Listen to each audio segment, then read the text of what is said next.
Welcome, my friends, to the channel, once again.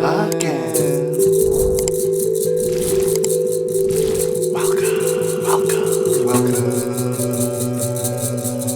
to Spinach. Yeah.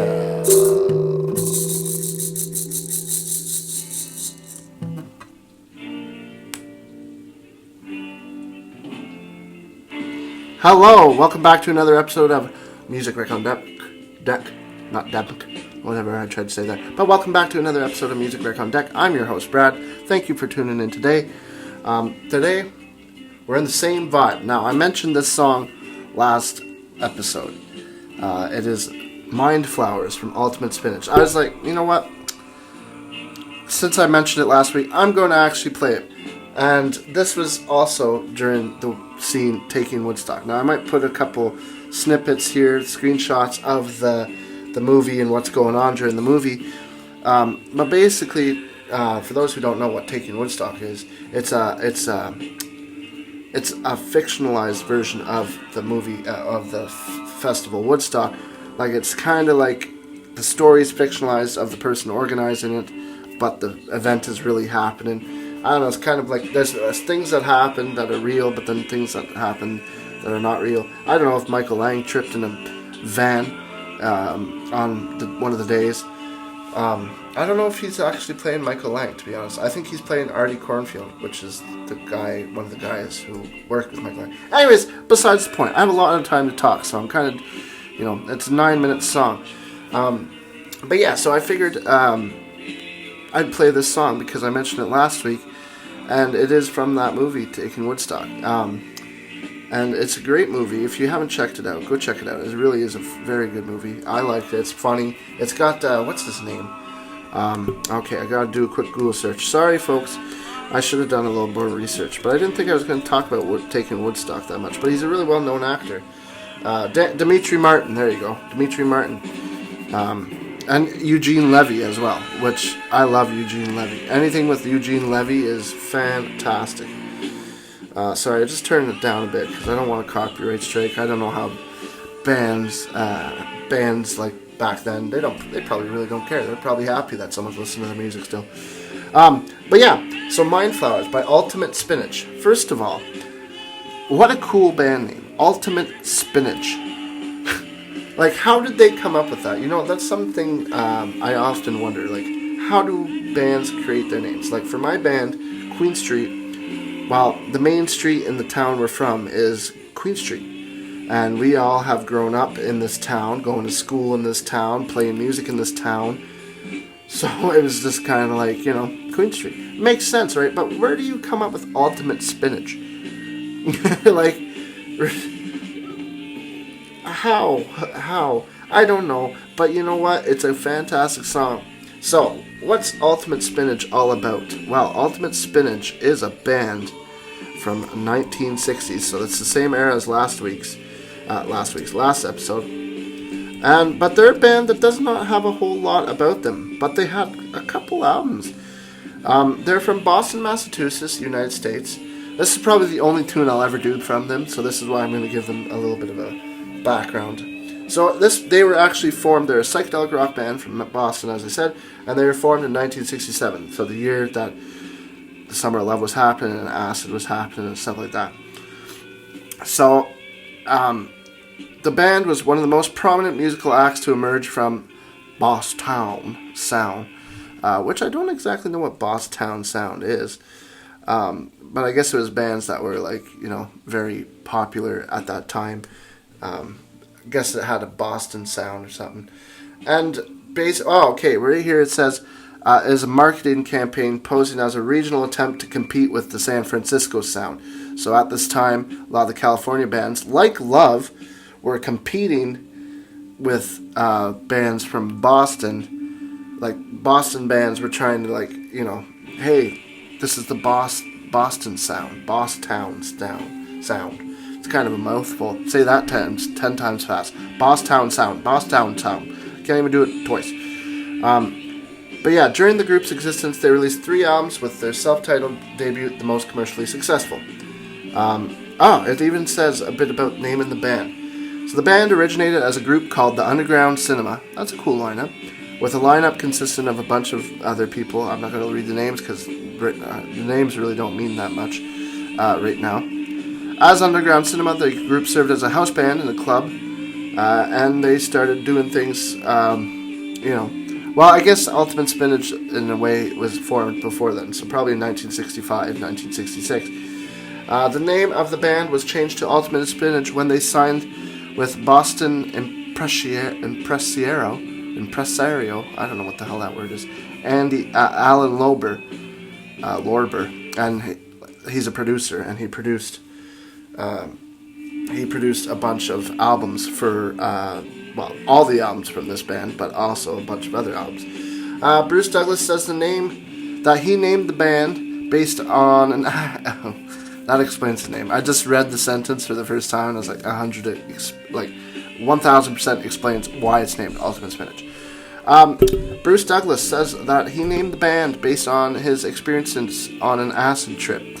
He says, one day in 1967, I was in my room tripping on some LSD, really pure LSD, mind you. I started looking at myself in the mirror, and my face was doing funny things. I had a bunch of colored markers I used to draw with. I grabbed a green one and started drawing all these psychedelic designs on my face. When I was done, I looked at myself and said, whoa, I'm Ultimate Spinach. Ultimate Spinach is me. And there you have it. That's a great name. That's a great story for a name. Yep, that's funny. That's good. That's the first time I read it, so sorry if I'm pretty amused by the way he came up with that. That's literally the story I expect to hear about that name. Wow. Okay. All right. So, they released their first album.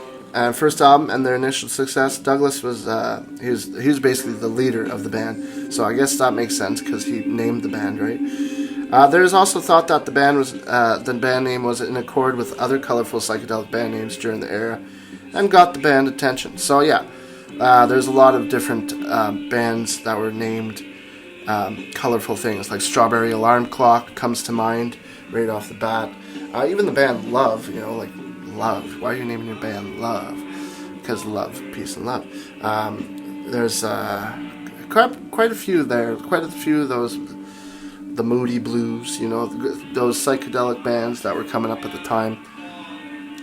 This song's really trippy, by the way. If you're listening to it and you listen to it, like, I am falling. Like, it's weird. Like, it literally sounds like you're on an acid trip without taking acid.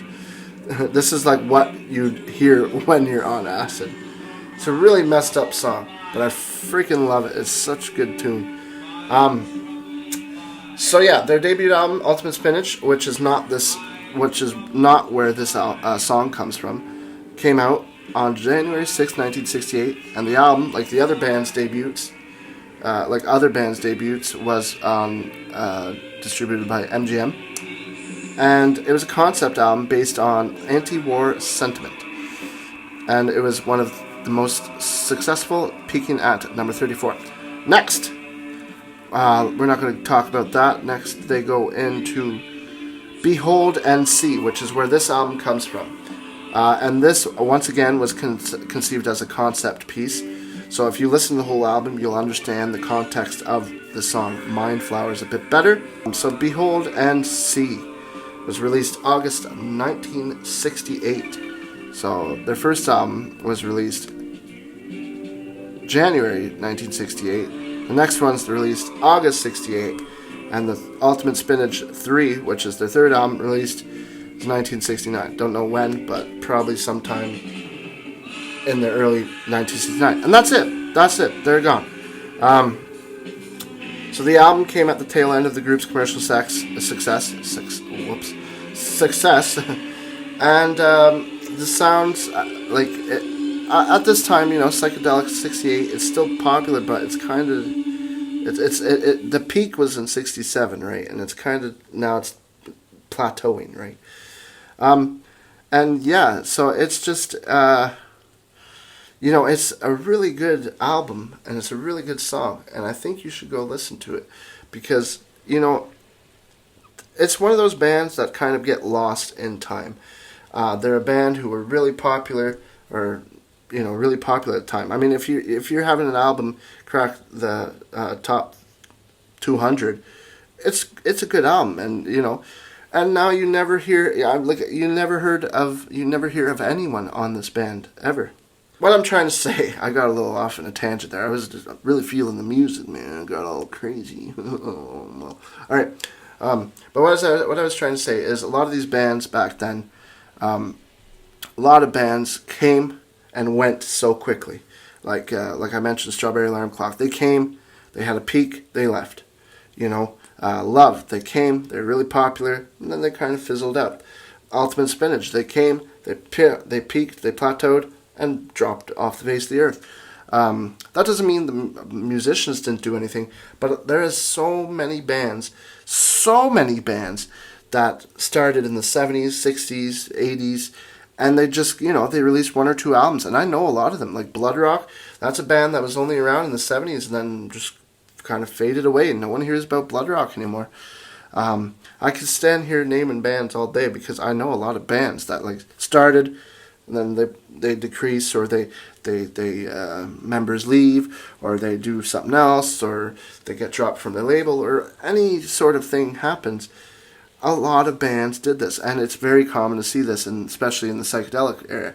But any era, you look at that's how these musical movements work, and that's how bands, if you look at the grunge scene, right? It's it starts off there, Nirvana, Pearl Jam, right? And then it just explodes. And then after this, you have a bunch of bands trying to not replicate, but capitalize on this grunge movement. So they're writing darker lyrics, they're being heavier with guitar, they got the no, I don't give a fuck attitude, And then heavy metal, you go back, bunch of heavy metal bands came up, Wasp, Rat, all these bands, and they're good, but they're capitalizing on the hair metal and capitalizing on what was happening at the time.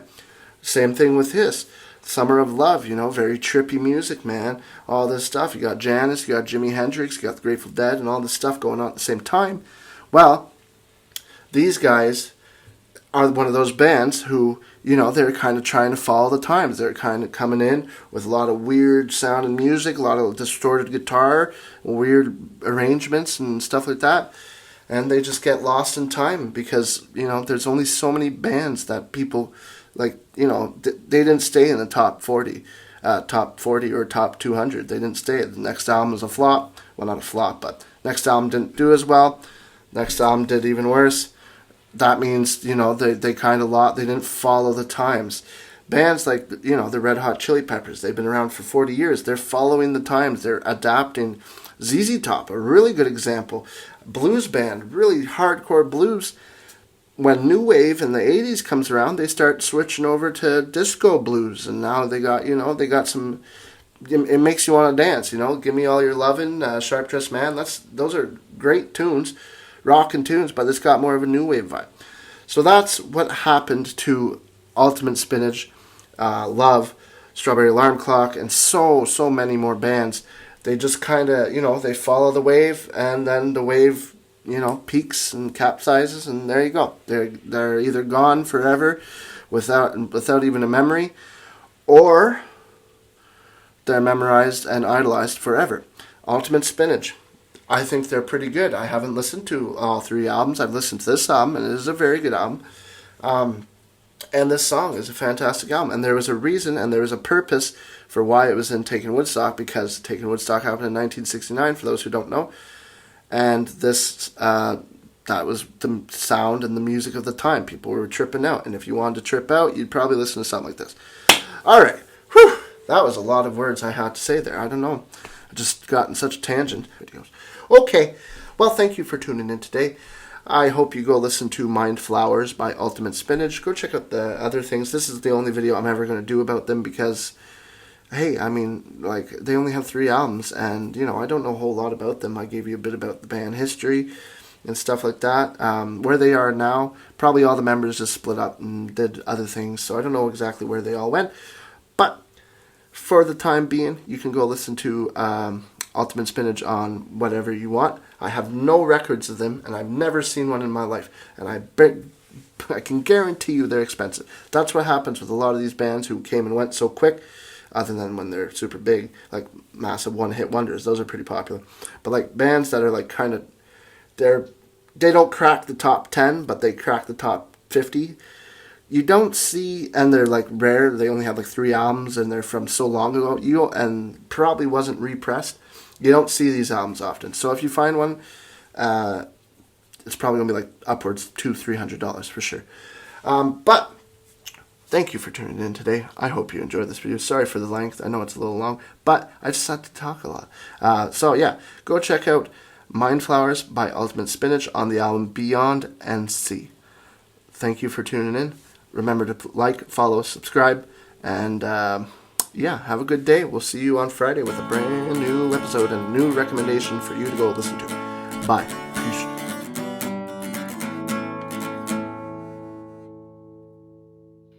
Hello, just want to confirm and restate that my schedule has changed. So don't listen to me at the end of this video. I was still getting used to the new schedule. I am not releasing a video Friday. So you gotta wait 2 more days to see me on Saturday, or 3 more days to see me on Sunday. Not sure which one when I'm releasing the video for the weekend, but it's coming out this weekend, so that's the next video. The next Music Rec on Deck is next Tuesday, so you'll notice next Tuesday's episode, I'm doing the same thing, saying it's Happy Friday, blah blah blah. It's not a Friday. I'm hoping. It's a mistake. I was getting used to the scheduling. So, thank you for watching today's video. Hope you enjoyed it, and we'll see you on the weekend.